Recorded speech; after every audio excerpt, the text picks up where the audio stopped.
अल्लाह ही अल्लाह किया करो, दुख न किसी को दिया करो, जो दुनिया का मालिक है नाम उसी का लिया। अस्सलामु अलैकुम वरहमतुल्लाहि वबरकातुहू। दोस्तों, आज की स्पेशल न्यूज़ मुझे हंसी भी आ रही है, रोना भी आ रहा है, अफसोस भी हो रहा है इस खबर को सुनाते हुए। जी हाँ, खबरें आ रही है कि सुप्रीम कोर्ट ने यह कहा है कि पार्लियामेंट में एक दूसरे को बुरा बोलना, गालियां देना जुर्म नहीं है। जी हाँ, अब वो उर्दू में हेडलाइन लगी हुई है, थोड़ी अदब के साथ में लगी है कि पार्लियामेंट में तौहीन आमेज बयान जुर्म नहीं, सुप्रीम कोर्ट। यानी सुप्रीम कोर्ट ने कहा कि पार्लियामेंट में एक दूसरे की बेइज्जती करना और एक दूसरे की बेइज्जती करने वाले अल्फाज कहना, बयान देना, ये जुर्म नहीं है। जी हाँ, सुप्रीम कोर्ट ने कहा कि ये जुर्म नहीं है। सुप्रीम कोर्ट ने यह भी कहा कि ऐवान के अंदर तौहीन आमेज काम कोई जुर्म नहीं है, और ये भी कहा कि मेंबरान असेंबली, मेंबरान पार्लियामेंट ऐवान के अंदर कुछ भी बोलने के लिए आजाद है। ऐवान के अंदर बोलने की उन्हें पूरी आजादी है। आपको इख्तियार है, आप चाहे हंसो, आप चाहे अफसोस करो, आप चाहे रो। आपको याद होगा कि रमेश बिधोड़ी नाम का एक खबीस किस्म का लीडर है, बीजेपी का जहरीला सांप है, और उसने नई पार्लियामेंट जो बनी, उस नई पार्लियामेंट की शुरुआत बीजेपी के लीडर रमेश बिधोड़ी ने बिल्कुल नापाक, नीच और घटिया तरीके से किया। क्या किया?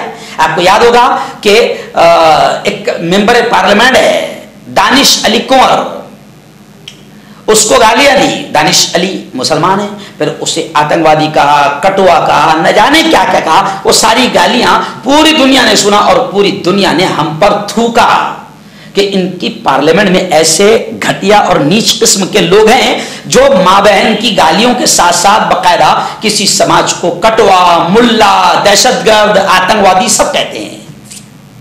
और फिर पूरे मुल्क से आवाजें उठने लगी कि पार्लियामेंट की यह तौहीन है। तो खैर पूरे मुल्क और पूरी दुनिया से आवाजें उठने लगी कि बीजेपी के इस जहरीले लीडर ने जो है बड़ी घटिया और नीच हरकत की है पार्लियामेंट में। पार्लियामेंट को पूरी दुनिया देखती है और पार्लियामेंट संविधान का मंदिर है, और संविधान के मंदिर में ऐसे घटिया किस्म के लोग हैं जो एक दूसरे को गालियां बके।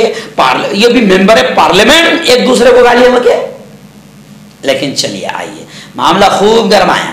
पहले ही दिन हमने कह दिया था कि देखो ये बीजेपी के लीडर है। बीजेपी के लीडर कैसे कैसे लीडर अब तक के आजाद है, आपको याद होगा। कोई कार्रवाई नहीं हुई, ब्रजभूषण पर कोई कार्रवाई हुई नहीं। मुल्क की पहलवान बेटियां 2 महीने तक धरना देते बैठी रही, लेकिन मोदी जी को, जिनको महिलाओं से बड़ा प्यार है, महिलाओं से बड़ा दर्द महिलाओं का उनको होता है, और मुसलमान महिलाओं का दर्द तो मोदी जी को बहुत ज्यादा सताता है। महिलाएं, पहलवान बेटियां जिन्होंने मुल्क का नाम रोशन किया, 2 महीने तक रोती रही, लेकिन मोदी की जबान नहीं खुली।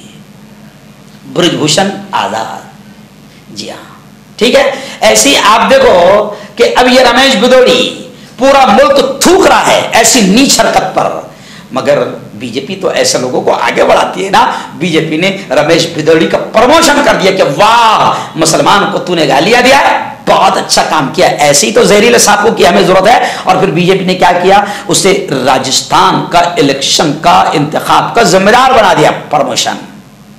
जी हाँ, साध्वी प्रज्ञा सिंह ठाकुर कई बेकसूरों को बम ब्लास्ट करके मारने का उस पर बड़ा इल्जाम है, केस चल रहा है, अभी भी सुनवाई हो रही है।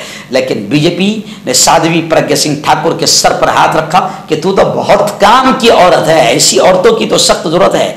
बीजेपी ने ऐसी औरत को पार्लियामेंट में पहुंचा दिया। तो हमने पहले दिन कह दिया था कि रमेश बिधोड़ी का भी कुछ नहीं होने वाला है, और अब खबरें आ रही है कि खुद सुप्रीम कोर्ट ने यह कह दिया कि मेंबरान पार्लियामेंट और मेंबरान असेंबली पर कोई कार्रवाई कुछ नहीं की जा सकती।